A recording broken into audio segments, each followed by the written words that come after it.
Aktris Deddy Corbuzier dan istrinya, Sabrina Hairunisa mendadak viral di media sosial usai memposting kostum perayaan Halloween. Pasalnya pasangan suami istri itu cosplay menjadi Ferdy Sambo dan Putri Chandrawati yang tidak lain adalah tersangka pembunuhan Brigadir J. Keduanya kompak menggunakan kostum Ferdy Sambo dan Putri saat melaksanakan rekonstruksi pembunuhan beberapa waktu lalu. Dalam postingan tersebut, tampak Deddy mengenakan baju tahanan orange tanpa lengan dan bercelana hitam. Tidak ketinggalan sepatu hitam dan jam tangan.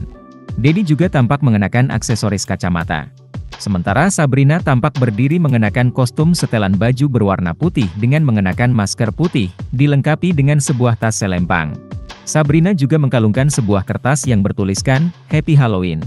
Sontak unggahan tersebut dibanjiri beragam komentar netizen. Beberapa di antaranya menyebut kostum tersebut adalah kostum terseram tahun ini.